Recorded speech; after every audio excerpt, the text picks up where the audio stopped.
Il cuisine, il talonne, il questionne pour obtenir les vraies réponses.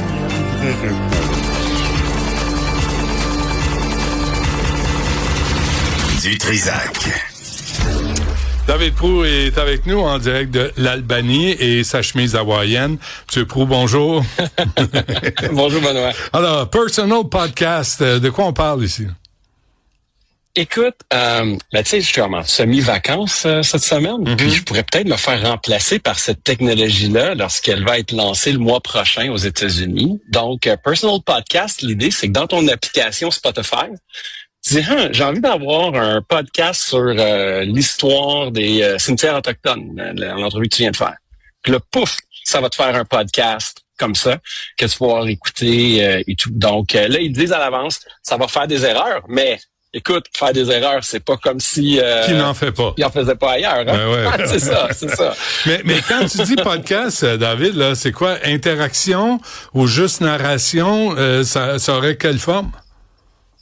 Ça va avoir la forme d'une discussion entre 2 ou 3 personnes. Donc, il y a Google qui a lancé depuis un petit bout déjà quelque chose qui s'appelle Notebook LM. Ou Notebook LLM, en tout cas 1 ou 2 L. Et puis, dans Notebook LM, tu vas demander un podcast sur un sujet quelconque, puis même en français, ça va te faire une émission décente. Bon, ça n'aura pas la belle connivence qu'on a, toi et moi, puis comment on se fait des blagues et tout ça. Tu sens le petit côté fake, mais ça permet de faire des recherches très rapidement. Ce qui était plate de Notebook LM, c'est qu'il fallait que tu ailles sur le site, tu mets ton sujet, c'était long, c'était plate. Alors que là, où les gens consomment leur podcast, ils vont générer des podcasts par IA. Puis là, ça l'emmène plein de belles questions. Comment les créateurs de contenu vont réagir du fait qu'une plateforme de diffusion commence à créer du contenu par IA? Non, mais là, la différence, David, c'est que tu vas avoir du contenu. Parce qu'il y en a qui se disent producteurs de contenu, mais c'est vide en sacramouille, là, c'est des coquilles vides. qui se disent bonjour, qui parlent d'eux-mêmes, de leur nombril, où t'apprends rien. Là, tu vas avoir des podcasts où tu n'as pas le choix, tu vas apprendre des choses. OK, bon, ben là, écoute, il faut absolument qu'on continue de parler de ce sujet-là pendant toute ma chronique, parce que l'autre moitié de ma chronique, je t'ai envoyé des vidéos de mes vacances que je te montre mon nombril, donc il faut pas aller là, s'il vous plaît. OK, on va laisser faire. Mais c'est bon. Mais ce que ça va faire, en fait, là, l'intelligence artificielle, ce que ça va faire, c'est que ça va élever le niveau d'intelligence qu'on va exiger de toutes les interactions qu'on va avoir. Ouais. Donc, ceux qui font du contenu poche, on va se dire, tant qu'à écouter du contenu poche, je vais écouter du contenu généré par intelligence artificielle. Et le très bon contenu, des humains talentueux vont se donner, vont faire le travail, ça va rester meilleur. Je fais souvent l'analogie avec la vanille artificielle. La vanille artificielle, ça fait la job, mais ça goûte pas la vraie vanille. Ouais. Mais en même temps, le podcast peut pas inventer du contenu. Il va puiser dans le contenu qui existe déjà, il va le colliger, il va le reformater, puis il va nous le représenter. Mais comme tel, tu sais, ça pourrait pas être un podcast d'humour, parce que l'humour, c'est humain, c'est un état d'esprit, puis l'intelligence artificielle n'est pas capable de créer ça. Pour l'instant, ça peut faire de l'humour, parce que, tu sais, l'humour, c'est flasher à gauche, mais tourner à droite. Donc, je t'emmène quelque part rhétoriquement, puis là, boum, je t'emmène ailleurs. Alors que l'intelligence artificielle, c'est fait pour deviner les prochains mots ou la prochaine idée la plus proche de la précédente. Donc, ça n'a pas d'humour. Donc, là-dessus, tu as totalement raison. Pour ce qui est du contenu, ce que ça va faire, c'est qu'avant de générer l'audio, ça va partir sur le web, ça va faire une recherche approfondie, puis ensuite, ça va écrire un scénario de podcast, ça va attribuer les rôles, ça va générer les voix. À partir du travail d'humain. Exactement. Et là, ça l'emmène à un autre concept qui s'appelle le AI slop. Donc, si tu veux, comment je pourrais traduire AI slop? La chenoute, chenoute, c'est pas plus français, mais la ballonnée de l'AI. OK?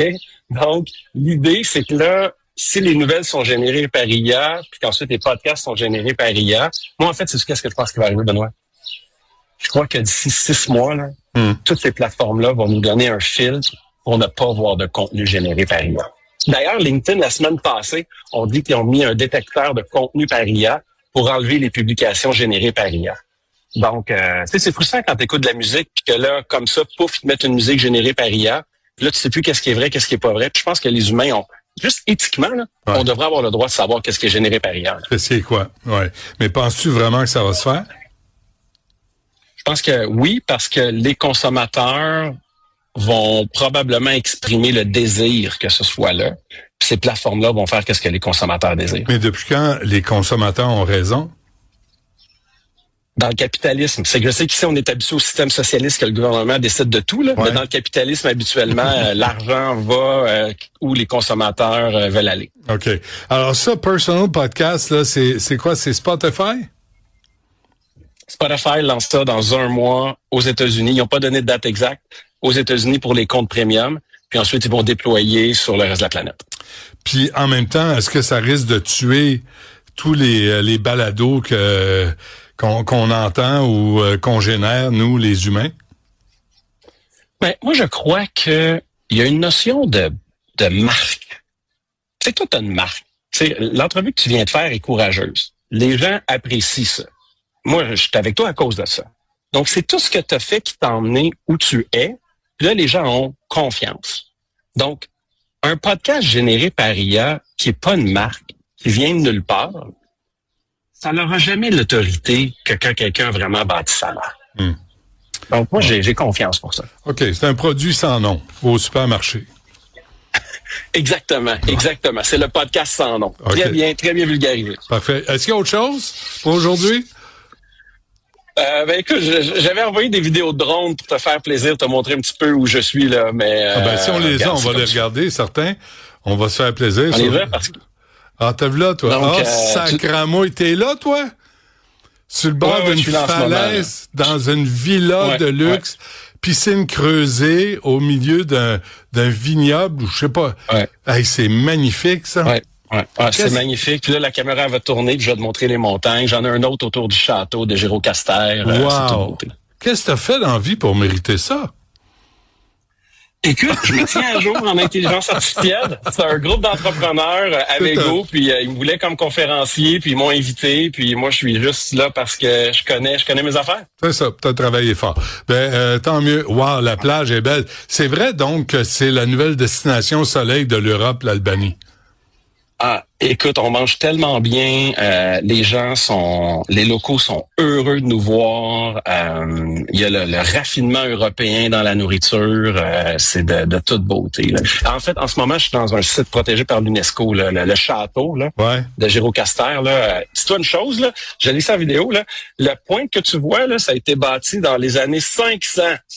Puis ça tient encore. Puis il y a plein de morceaux qui ont été bâtis 11e siècle, 14e siècle. Ça tient encore. Là. Puis là, il faut qu'on rénove le stade olympique ici. Construit en 1976. 50 ans. Imagine. Écoute, c'est magnifique. Ça donne le goût de partir en vacances. Si je devais pas compenser ma compagnie d'assurance de crosseur, j'irais. Mais là, tout passe dans... Non, faut que je remplace mes crosseurs de compagnie d'assurance. J'ai reçu plusieurs courriels là-dessus, d'ailleurs, là, les gens qui nous écoutent, qui se font crosser littéralement par la compagnie d'assurance, où tu as des primes qui augmentent, tu cotises toute ta vie, puis quand vient le temps de dire « Hey, on a un problème à la maison », il y a toujours un petit trait, là. Hey. Je n'aimerais aucune famille parce que, tu sais, je vais pas recommencer encore, là. Mais dis-toi une chose, les compagnies d'assurance sont pas devenues riches à faire des chèques. Non, hein? Non, c'est ce qu'on constate. Leur travail, c'est de dire non. Ouais, on les salue. Merci à David. À demain. Salut. À demain.